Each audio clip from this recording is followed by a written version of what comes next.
Bonjour à tous et bienvenue dans Waldorado. Je suis en région liégeoise pour vous parler de synthétiseurs. Non pas de l'instrument de musique, mais ceux produits par la société Trasis qui est devenue l'un des leaders mondiaux de la médecine nucléaire. Elle conçoit et réalise des appareils pour le diagnostic et le traitement du cancer.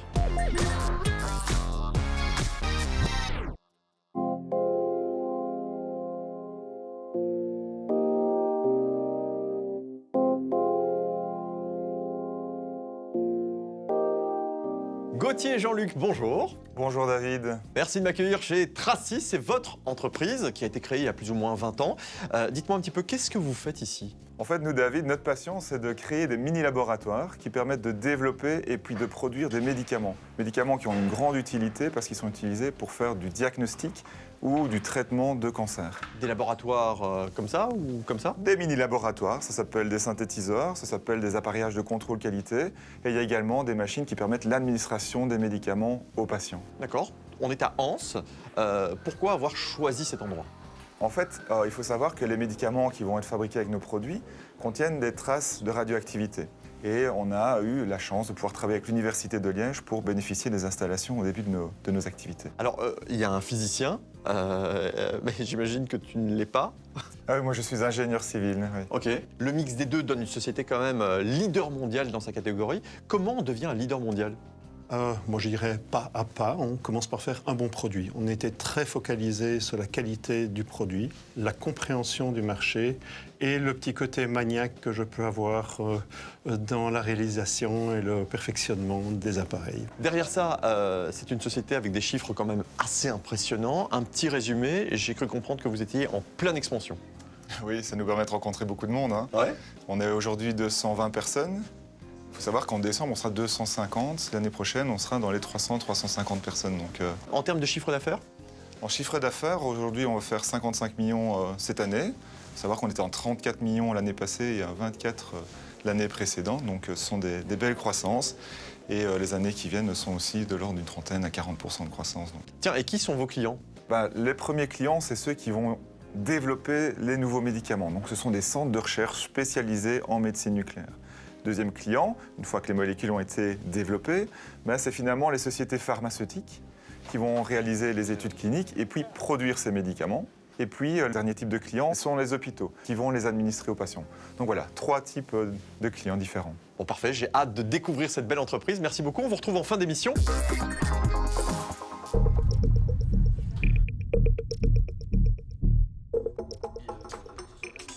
Bonjour Corentin. Bonjour David. Alors tu es le responsable du département chimie dans lequel on est en ce moment ? Exactement. D'accord, qu'est-ce qu'on fait ici ? On développe des procédés de production pour faire des radiotraceurs.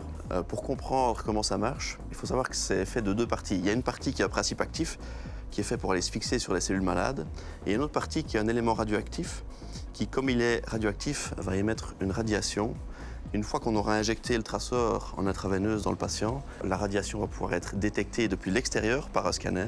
Ok. Et donc, ça permet de détecter des cancers, la maladie de Parkinson, la maladie d'Alzheimer, un très grand nombre de pathologies. Donc c'est en quelque sorte un traceur GPS qui permet de localiser la maladie, c'est ça ?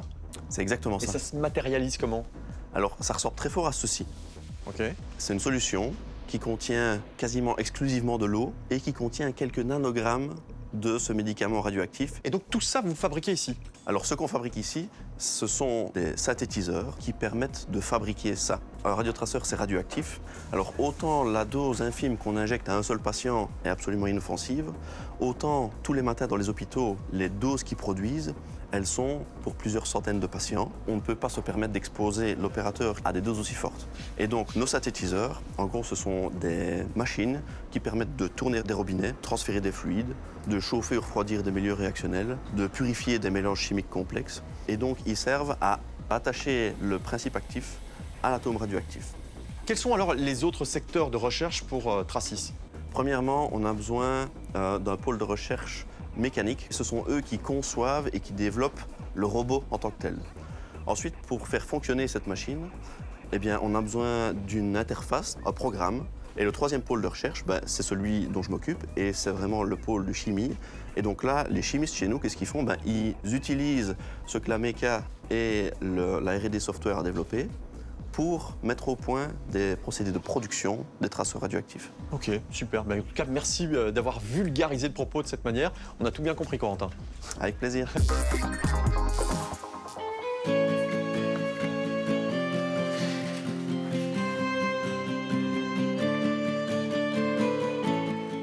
Bonjour Thomas. Bonjour David. On est dans l'atelier où on fabrique ces fameux synthétiseurs, c'est bien ça? Tout à fait, tout à fait. C'est ici qu'on transforme en fait ce que nos ingénieurs ont imaginé dans les départements de recherche et développement pour rendre leurs bonnes idées réelles, concrètes. Donc concrètement, on vient y mettre des composants tels que des cassettes, des fioles avec un certain nombre de produits.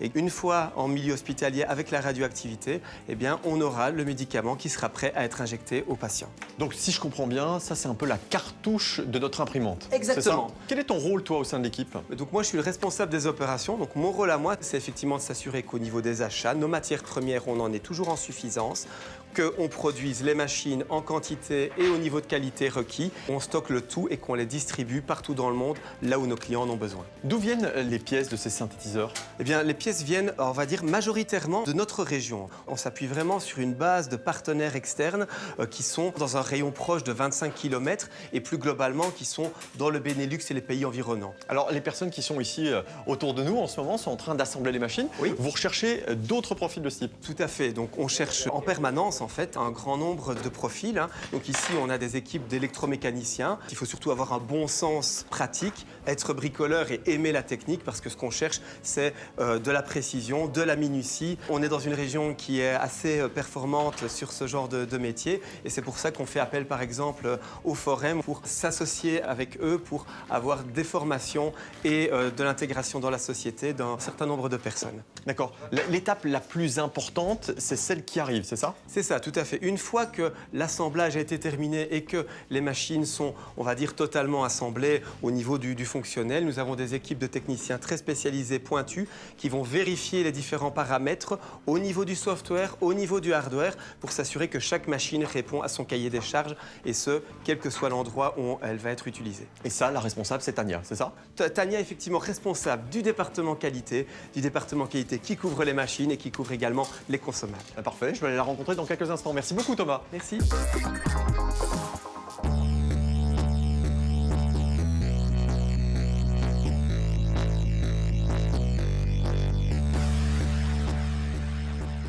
Bonjour Tania. Bonjour David. Tu es responsable assurance qualité pour Trasis. Alors, tu travailles évidemment dans le domaine de la médecine nucléaire. J'imagine que c'est très important. Oui, c'est très important. C'est un domaine challengeant et pour lequel la qualité a un rôle très important.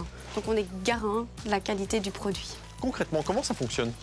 Donc au sein du département qualité, il y a 3 équipes. Une équipe assurance qualité. Donc nous, on s'assure que le système est bien appliqué et que les gens respectent les procédures. Le département contrôle qualité, eux, ils développent les méthodes analytiques, ils développent les méthodes pour analyser et contrôler les produits.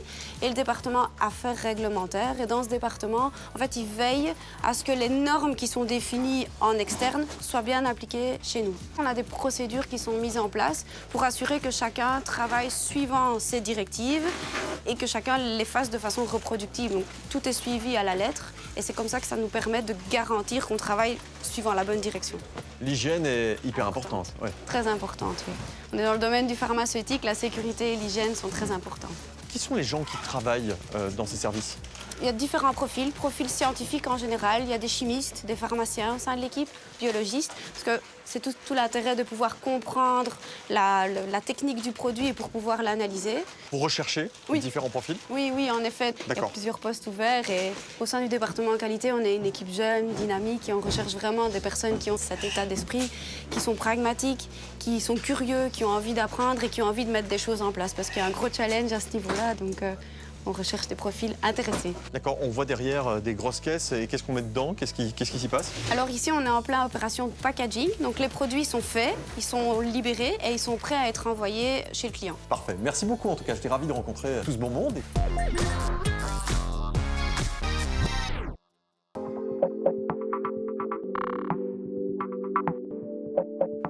Alors j'ai vu le niveau de compétence et d'exigence de l'entreprise, c'est quand même assez impressionnant. Dites-moi, quels sont les défis pour l'avenir? Bah alors David, les défis pour nous, c'est de trouver ce personnel qui va nous aider à continuer le développement de cette activité à Liège. Il faut des informaticiens, il faut des personnels, des docteurs en chimie par exemple. On a aussi beaucoup de personnes qui sont sur la route, donc là ce sont des techniciens. Et puis alors on va produire ces machines. Donc là-bas on a du personnel qui va assembler. Et d'autres personnes qui sont dans les salles blanches et qui vont alors préparer les différents produits chimiques. Voilà, trouver ces personnes-là. Et puis alors après, les accueillir, les former. Et puis surtout aussi travailler sur la culture d'entreprise. Donc en fait, s'amuser et innover en même temps, c'est vraiment nos leitmotifs. Alors, l'innovation, elle est au cœur de l'entreprise, on le sait. Comment vous voyez la médecine nucléaire et votre secteur d'activité dans les années à venir ?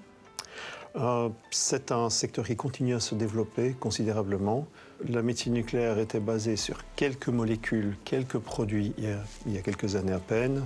Et maintenant, on est dans une diversité de produits. Et cette diversité ne fait que croître, tendant vers ce qu'on appelle la médecine personnalisée, c'est-à-dire le produit qui va servir à une catégorie restreinte de patients. Il y a des évolutions aussi qui sont liées au type de molécules que l'on fabrique. Et donc qui ouvre véritablement des perspectives dont on ne commence à peine qu'à voir le début. Ah, et on est aux prémices. Oui, là on est aux prémices. Ok, 2030 alors ? C'est dans quelques années. Une société dans laquelle il y a à peu près 500-600 personnes, dans laquelle on continue à avoir son plaisir. On apporte des solutions qui ont un sens, qui vont vraiment aider à la qualité de vie des gens. Voilà. Et on est toujours sur Anse, on est ici. On est dans les bâtiments en construction à côté. Et puis, il y a un terrain pas loin qu'on vient juste d'acquérir aussi. Donc voilà, c'est là où nous sommes. Plein de bonnes choses pour vous en tout cas. J'étais ravi de vous rencontrer. Vous êtes vachement sympathique, tout comme votre équipe. Merci à vous. Merci David. Allez, on va se retrouver prochainement dans Waldorado pour la découverte de nouvelles pépites wallonnes. Je vous dis à bientôt.